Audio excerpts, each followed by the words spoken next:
ಕಡಿಮೆಯಪ್ಪ, ಕಡಿಮೆ. ತಂದೆ ಚಿಕ್ಕ ವಯಸ್ಸಿನಿಂದಲೂ ತಾಯಿಯನ್ನು ಕಳೆದುಕೊಂಡ ಪಾಪಿ ನಾನು. ಅಷ್ಟೇ ಅಲ್ಲ, ಯಾವಾಗಲೂ ಬಡತನ ಬಡತನ ಎಂದು ಹೀಗೆ ಬಂದೆವು. ಈ ಬಡತನದಲ್ಲಿಯೂ ಕೂಡ ನನ್ನಣ್ಣ ಹಾಗೂ ನನ್ನ ತಂದೆ ನನಗೆ ಯಾವ ರೀತಿ ಕೊಂದುಕೊಟ್ಟು ಬಂದ ಹಾಗೆ ಇಲ್ಲಿವರೆಗೂ ನನ್ನ ಲಾಲನೆ ಪಾಲನೆ ಮಾಡುತ್ತಾ ಬಂದರು. ಅಷ್ಟೇ ಇಲ್ಲ, ನಾ ಬಂದರೆ ಕೆಂಡ ಕಾರುವ ಈ ಊರಿನ ಜಮೀನುದಾರ ಯಾವಾಗ ನೋಡಿದ್ರು ನಮಗೆ ಕಷ್ಟವನ್ನೇ ಕೊಡ್ತಾ ಇದ್ದಾನೆ. ಆ ಕಷ್ಟದಿಂದ ನಮ್ಮನ್ನು ಪಾರು ಮಾಡಿ ನನ್ನಣ್ಣ ಹಾಗೂ ನನ್ನ ತಂದೆ ಈ ನನ್ನ ಮನೆತನಕ್ಕೆ ಯಾವ ರೀತಿ ಕೊಂದುಕೊಂಡವರ ಹಾಗೆ ಕಾಪಾಡೋ ಭಾರ ನಿನ್ನಲ್ಲಿ ಕುಡಿದು ತಂದೆ.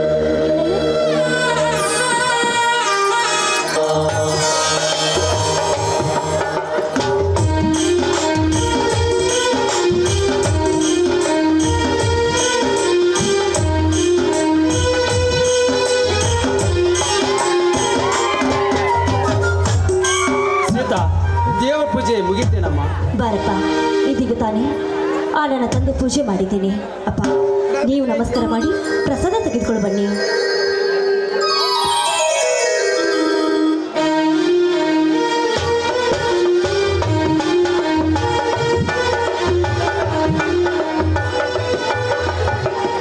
ಸೀತಾ, ಸೋದರ ಮಾವನ ವಿದ್ಯಾಭ್ಯಾಸ, ಅಣ್ಣನ ಸುಖ ಸಂತೋಷಕ್ಕಾಗಿ ನಿತ್ಯ ಯೇಸು ಕ್ರಿಸ್ತನಿಗೆ ಬೇಡಿಕೊಳ್ಳುವಂತ ನಿನ್ನಂತ ತಂಗಿ ರಾಯನಿಗೆ ಹುಟ್ಟಿ ಬಂದಿದ್ದು ಅವರ ಪೂರ್ವಜನ್ಮದ ಪುಣ್ಯ ಅಮ್ಮ ಸೀತಾ, ಪೂರ್ವಜನ್ಮದ ಪುಣ್ಯ. ಇಲ್ಲಪ್ಪ, ಇಲ್ಲ. ರಾಯನಂತ ಅಣ್ಣನಿಗೆ ನಿನ್ನ ಮಗಳಾಗಿ ನಾನು ಸಿಕ್ಕಿದ್ದು 7 ಜನ್ಮದಲ್ಲಿ ನಾನು ಪುಣ್ಯ ಮಾಡಿದ್ದೇನಪ್ಪ. ಅಪ್ಪ, ನಿಜ ಹೇಳ್ಬೇಕಂದ್ರೆ ಅಂತ ಅಣ್ಣನ ಪಡಿಬೇಕಾದ್ರೆ ನಾನೇ ಭಾಗ್ಯಶಾಲಿಯಪ್ಪ, ನಾನೇ ಭಾಗ್ಯಶಾಲಿ. ಸೀತಾ, ನೀನು ಆಡೋ ನುಡಿ ಕೇಳಿ, ಸೀತಾ ನೀನು ಆಡೋ ನುಡಿ ಕೇಳಿ ಸಮುದ್ರದ ಅಲೆಗಳಂತೆ ಉಕ್ಕಿ ಹೊರ ಬರ್ತಿದ್ಯಮ್ಮ. ನಿನ್ನ ತಂದೆ ಸಂತೋಷ ಅಷ್ಟೇ ಅಲ್ಲಮ್ಮ ಸೀತಾ, ಈ ದಯಾನಂದನ ಮನೆಯ ಗೌರವದ ಗೋಪುರಕ್ಕೆ ಬಂಗಾರದ ಕಳಿಸಮ್ಮ ಸೀತಾ, ನೀನು ಬಂಗಾರದ ಕಳಿಸ. ಅಪ್ಪ, ತಂದೆಯಾದವನು ನೀನು ನಿನ್ನ ಮಗಳನ್ನು ಈ ರೀತಿ ಹೊಗಳಿದು ಹೇಗಾಗುತ್ತೆ ಗೊತ್ತೇನಪ್ಪ. ತಂದೆಯಾದವರು ಮಕ್ಕಳನ್ನು ಹೊಗಳಿದರೆ ಗಟ್ಟಿಯಾದ ಬಂಗಾರವನ್ನು ಮನೆಯಲ್ಲಿ ಇಟ್ಟುಕೊಂಡಂತಾಗುತ್ತದೆಪ್ಪ ನಿನ್ನ ಮಾತಿನ ಹೊಗಳಿಕೆ. ಸೀತಾ ಮಗಳೇ ಸೀತಾ, ಗಟ್ಟಿಯಾದ ಬಂಗಾರವೆಂದು ಮನೆಯಲ್ಲಿ ಇಟ್ಟುಕೊಳ್ಳೋದು ನಮ್ಮಂತ ಹಿರಿಯರಾದ ಧರ್ಮ ಅಲ್ಲಮ್ಮ ಸೀತಾ, ಧರ್ಮವಲ್ಲ. ಈ ವರ್ಷ ಹೇಗಾದರೂ ಮಾಡಿ ನಿನ್ನ ಸೋದರತ್ತೆ ಮಗನಾದ ರವಿಕುಮಾರ್ಗೂ ನಿನಗೂ ಮದುವೆ ಮಾಡಿ ನನ್ನ ತಲೆ ಮೇಲೆ ಭಾರ ಇಳಿಸ್ಕೊಳ್ತೀನಮ್ಮ ಸೀತಾ, ಭಾರ ಇಳಿಸ್ಕೊಳ್ತೇನೆ. ಆದ್ರೇನಪ್ಪ ನಿನ್ನ ಮಾತಿನ ಒಗ್ಗಟ್ಟಿನ ಗುಟ್ಟು? ಸೀತಾ, ನೀನೆಷ್ಟು ಸಿದ್ಧಾನಿ ಅಮ್ಮ, ನೀನೆಷ್ಟು ಸಿದ್ಧಾನಿ. ನಿನ್ನ ನುಡಿದ ಕೇಳಿದ ಸೆನಸೆನಕ್ಕೂ ಕೂಡ ನನ್ನ ಹೃದಯ ಆನಂದ ಸಾಗರದಲ್ಲಿ ಮುಳಿಗೆಳುತ್ತಿದ್ದೆಯಮ್ಮ ಸೀತಾ, ಮುಳಿಗೆಳುತ್ತಿದೆ. ಆದರೆ ಸೀತಾ, ಇಂಥ ಸಂತೋಷ ಸನ್ನಿವೇಶದಲ್ಲಿ ನಿನ್ನ ಹೆತ್ತೊಳಿದಿದ್ದರೆ ಅದೆಷ್ಟು ಆನಂದ ಪಡ್ತಿದ್ದಳಮ್ಮ ಸೀತಾ, ಅದೆಷ್ಟು ಆನಂದ ಪಡ್ತಿದ್ದಳು. ಅಪ್ಪ, ನಿಜ ಇದೆಯಪ್ಪ ನಿನ್ನ ಮಾತು. ಅಪ್ಪ, ಹೊಸದಾಗಿ ಹೆಣ್ಣು ಮಕ್ಕಳು ಗಂಡನ ಮನೆಗೆ ಹೋದ್ರೆ, ಇನ್ನು ಹೆಣ್ಣು ಮಕ್ಕಳು ಹುಟ್ಟಿದ್ರೆ ಕೊಟ್ಟ ಮನೆಗೂ ಹಾಗೂ ಇದ್ದ ಮನೆಗೂ ಕೀರ್ತಿ ತರುವ ಹೆಣ್ಣು ಮಕ್ಕಳಾಗಬೇಕು. ಅಷ್ಟೇ ಇಲ್ಲಪ್ಪ, ಹೆಣ್ಣು ಮಕ್ಕಳು ಸಂಸ್ಕೃತಿಯ ದಾರಿಯಲ್ಲಿ ನಡೆಯಬೇಕು. ಹಾಗೆ ನಡೆಯಬೇಕಾದ್ರೆ ತಂದೆ ತಾಯಿ ಕಲಿಸಿದ ಗುರು ಅಂತಾಗಬೇಕು. ಹೆಣ್ಣು ಯಾವಾಗಲೂ ಸದಾ ತೆಗ್ಗಿ ಬಗ್ಗಿ ನಡೆಯಬೇಕು. ಕೊಟ್ಟ ಮನೆಯ ಗೌರವ ಹಾಗೂ ಇದ್ದ ಮನೆಯ ಗೌರವವನ್ನು ತರುವ ಹೆಣ್ಣಾಗಬೇಕು. ಅಪ್ಪ, ನೀವು ಹೇಳಿದ ಮಾತು ಕೂಡ ಗುರುವಿನಂತ ಇದೆಯಪ್ಪ ಈ ನಿಮ್ಮ ಮಾತು.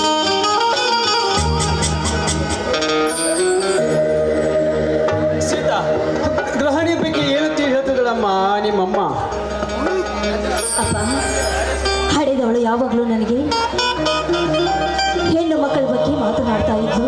ಅಪ್ಪ, ನನ್ನ ತಾಯಿ ಅಂದು ಹೇಳಿದ ಮಾತು ಇಂದು ಕೂಡ ನನ್ನ ಎದೆಯಲ್ಲಿ ಬಚ್ಚಳವಾಗಿ ಅಚ್ಚುಳಿದಿದೆಯಪ್ಪ, ಅಚ್ಚುಳಿದಿದೆ. ಅಪ್ಪ, ಹೆಣ್ಣು ಮಗಳು ತವರ ಮನೆ ಶಾಶ್ವತವಲ್ಲ, ಗಂಡನ ಮನೆ ಅವಳಿಗೆ ಶಾಶ್ವತ. ಅಷ್ಟೇ ಇಲ್ಲಪ್ಪ, ಹೆಣ್ಣು ಮಕ್ಕಳಾದ ಗಂಡನ ಮನೆ ಮನೆಯಲ್ಲಿ ಎಷ್ಟೇ ಕಷ್ಟ ನಷ್ಟಗಳು ಬಂದರೂ ಕೂಡ ಅದನ್ನು ಎದೆ ತಟ್ಟಿ ನಿಂತು ತವರ ಮನೆ ಕೀರ್ತಿ ತಂದಾಗಲೇ ಆ ಹೆಣ್ಣಿಗೊಂದು ಗೌರವ. ಅಂದಾಗ ಹೆಣ್ಣಿಗೆ ಹೇಳುತ್ತಾರೆ ಇವಳು ಪ್ರತಿವತಿ ಸ್ತ್ರೀ ಎಂದು. ಅದೇ ಮಾತು ಯಾವಾಗಲೂ ನನ್ನ ಮನಸ್ಸಿನಲ್ಲಿ ಇರಲಿ. ನಾನು ಎಂಥ ಗಳಿಗೆಯಲ್ಲಿ ನಡೆದರೂ ಕೂಡ ಆ ದಾರಿ ಗುರಿನ ದಾರಿಯಂತೆ ಆಗಿರಲಿ. ನಾನು ಅಷ್ಟೇಪ್ಪ, ದಿನ ದೇವರಲ್ಲಿ ಪ್ರಾರ್ಥನೆ ಮಾಡೋದು ಇಷ್ಟೇ. ನನ್ನ ತಾಯಿ ಹೇಳಿದ ಮಾತು ಆಚಳವಾಗಿ ಈ ನನ್ನ ಮನಸ್ಸಲ್ಲಿ ಯಾವಾಗಲೂ ಇರಲಿ ಅಂತ ದೇವರಲ್ಲಿ ಬೇಡಿಕೊಳ್ತಾ ಇದ್ದೀನಪ್ಪ. ಸೀತಾ, ನೋಡು ಮಗಳೇ ಸೀತಾ, ಒಟ್ಟ ನಾನು ಹೇಳಬೇಕಂದರೆ ನನ್ನ ತಂಗಿಯ ಮಗನಾದ ರವಿಕುಮಾರ್ಗೂ ನಿನಗೂ ಮದುವೆ ಮಾಡಿ ನಿಮ್ಮನ್ನ ರಾಯನಿಗೂ ಒಬ್ಬಳು ಆದೇಶ ಸತಿ ದೊರಕಿ ನಿಮ್ಮ ತಲೆ ಮೇಲೆ 4 ಅಕ್ಷತೆಗಳು ಹಾಕಿಬಿಟ್ಟರೆ ನನ್ನ ಆಸೆ ಪೂರ್ತಿ ಆಗೋದಮ್ಮ ಸೀತಾ, ನನ್ನ ಆಸೆ ಪೂರ್ತಿ ಆಗೋದು.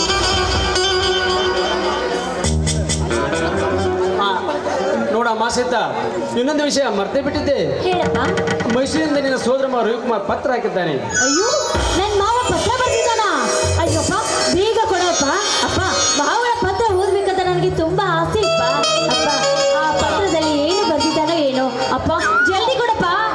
ಸ್ವಲ್ಪ ಹಿಡಿದುಕೊಳಮ್ಮ, ಕೊಡುತ್ತೇನೆ. ಮಾವನ ಪತ್ರ ಬೈಯುತ್ತೆ ನಿನಗೆ ಅಮೃತ ಸಿಕ್ಕಂತ ಸಂತೋಷವಾಗಿದೆ ಅಮ್ಮ, ಸಂತೋಷವಾಗುತ್ತಿದೆ. ತೆಗೆದುಕೊಳ್ಳಮ್ಮ ನಿಮ್ಮ ಮಾವನ ಪತ್ರ.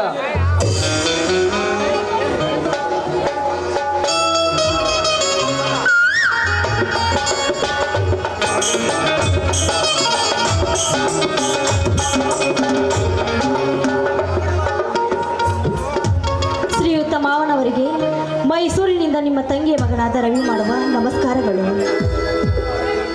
ಮಾವ, ನಾನು ಇಲ್ಲಿ ಚೆನ್ನಾಗಿದ್ದೇನೆ. ನನ್ನ MB ಅಭ್ಯಾಸ ಕೂಡ ಚೆನ್ನಾಗಿ ನಡೆದಿದೆ. ಆದರೆ ಇದೇ ತಿಂಗಳು 12ನೇ ತಾರೀಕಿಂದ 30ನೇ ತಾರೀಕಿವರೆಗೂ ಕಾಲೇಜ್ ಬಿಡುವಿದೆ. ಕಾರಣ ಇದೇ ತಾರೀಕು 13ನೇ ತಾರೀಕಿನಂದು ನಾನು ಊರಿಗೆ ಬರ್ತಾ ಇದ್ದೇನೆ. ಈ ವಿಷಯವನ್ನು ನಾನು ನಿಮಗೆ ತಿಳಿಸಲು ಪತ್ರವನ್ನು ಬರೆದಿದ್ದೇನೆ. ಅಷ್ಟೇ ಇಲ್ಲ ಮಾವ, ಈ ವಿಷಯ ರಾಯನಿಗೂ ಹಾಗೂ ನಿನ್ನ ಪ್ರೀತಿಯ ಸೀತಾಳಿಗೂ ತಿಳಿಸಿ. ಇಂದು ನಿಮ್ಮ ಅಳಿಯ ರವಿ. ಸೀತಾ, ಬಂದು ಒಂದು ವಾರ ಎದ್ದುಗುಳಿ ಬಿಡಮ್ಮ. ಹಾ ಸೀತಾ, ಆ ಯೇಸುಕ್ರಿಸ್ತ ಜಾತ್ರೆ ನಿಮಿಷವಾಗಿ 7 ಪೇಷಂಟ್ ಕರೆದುಕೊಂಡು ಹೋದ ನಿಮ್ಮ ನಾರಾಯಣ ಎಷ್ಟು ಹೊತ್ತವರು ಮನೆಗೆ ಬರಲಿಲ್ಲ. ಇಂದು ಕುಳ್ಳೆಕಾಯಿ ನಾನೇ ಹೋಗುತ್ತೇನೆ. ಆ ಗಳಕ್ಕಿರೋ ಕಂಬಳಿ ಕೊಂಡಿ ತರಮ್ಮ. ಆಗ್ಲಿಪ್ಪ.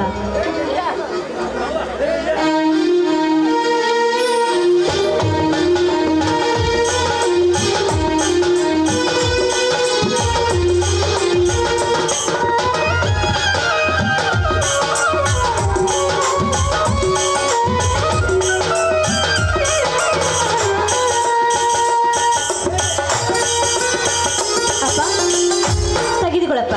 ಅಪ್ಪ, ಅಣ್ಣ ಬಂದ ನಂತರ ನಾನು ತಿಳಿಸಿ ಕಳಿಸ್ತೀನಿ. ತೆಗೆದುಕೊಳ್ಳಪ್ಪ. ಆಯ್ತಮ್ಮ, ನಿಮ್ಮ ಅಣ್ಣ ಬಂದ ನಂತರ ಅವನನ್ನು ಕಳಿಸಿಕೊಡಮ್ಮ, ನಾನು ಬರುತ್ತೇನೆ. ಆಗ್ಲಿಪ್ಪ, ಹೋಗಿ ಬಾ.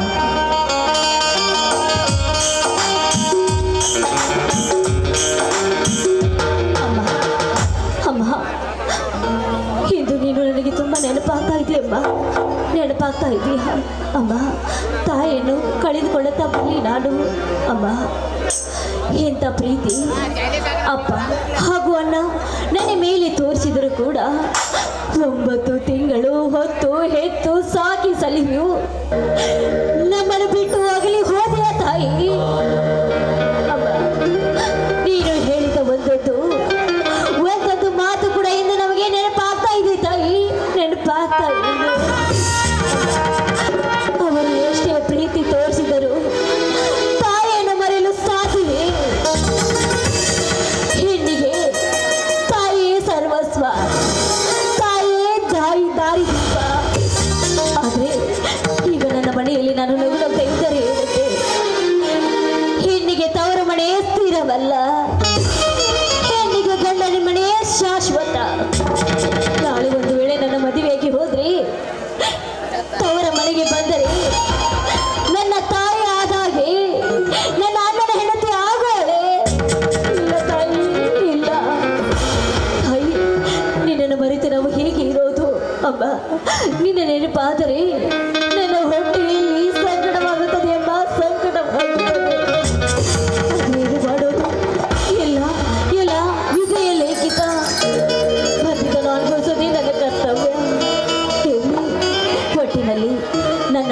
ಪ್ರೀತಿ ಹಾಗೂ ನನ್ನ ತಂದೆ ಪ್ರೀತಿ ಕೊನೆಯವರೆಗೂ ಇದೇ ರೀತಿ ಇರಲಿ ದೇವ, ಇದೇ ರೀತಿ ಇರಲಿ.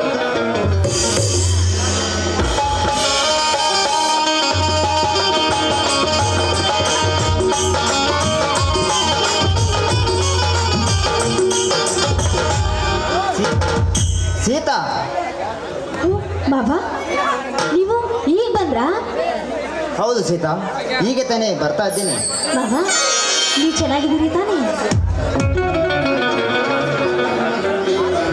ಸೀತಾ, ನಿಮ್ಮ ತಂದೆ ಹಾಗೂ ನಿಮ್ಮ ಅಣ್ಣನ ದಯೆಯಿಂದ ನಾನು ಚೆನ್ನಾಗಿದ್ದೇನೆ.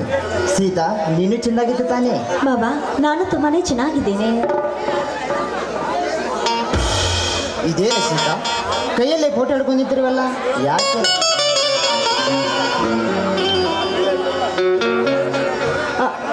ಅಪ್ಪನ ನೆನಪಾಯಿತು ಅಂತ ನಾನು ಇವರಿಗೆ ಹೇಳಿದರೆ ನನಗಿಂತ ಜಾಸ್ತಿ ದುಃಖವನ್ನು ಇವರು ಪಡುತ್ತಾರೆ.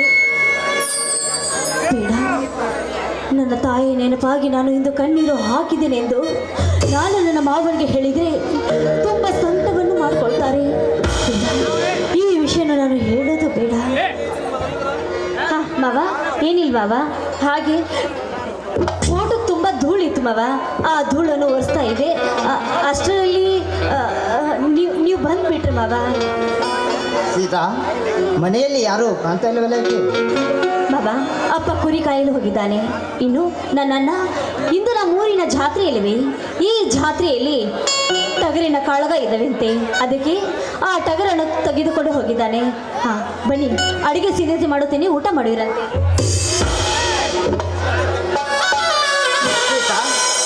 ನಿನ್ನ ಮುದ್ದಿನ ಮುಖ ನೋಡುವ ಕಾಲ ಕಳೆಯುವ ಕಾಲಾವಕಾಶ ನನಗೆ 2 ವಾರ ಮಾತ್ರ ಸೀತಾ, 2 ವಾರ ಮಾತ್ರ. ಹೇಳಿ, ಅದೇನು ಅಂತ? ಇದೇನು ಮಾವ? ಅದು ಹೋಗ್ಲಿ ಬಿಡಿ ಮಾವ. ನೀವು ಒಬ್ಬರೇ ಬಂದಿದ್ದೀರೋ ಅಥವಾ ಜೊತೆಯಾಗಿ ಯಾರನ್ನ ಕರ್ಕೊಂಡು ಬಂದು? ಚೇಚೆ, ಜೊತೆ ಇಲ್ಲದ ಜೀತದಾಳನಂತೆ ಬಾಡಿಗೆ ಕೋಲಿ ನಾತ್ರ ಸಾಲಿ ಕಲಿತಿರುವಾಗ ನನ್ನ ಜೊತೆ ಯಾರು ಬರ್ತಾರೆ ಹೇಳಿ ಸೀತಾ, ಯಾರು ಬರ್ತಾರೆ ಹೇಳು? ನಿನ್ನನ್ನು ಬಿಟ್ಟು ಬೇರೆಯವರು ನೋಡಿದರೆ ಉಪ್ಪು ತಿಂದ ಮನೆಗೆ ದ್ರೋಹ ಬಗದಂತಾಗುತ್ತದೆ ಸೀತಾ, ಉಪ್ಪು ತಿಂದ ಮನೆಗೆ ದ್ರೋಹ ಬಗದಂತಾಗುತ್ತದೆ.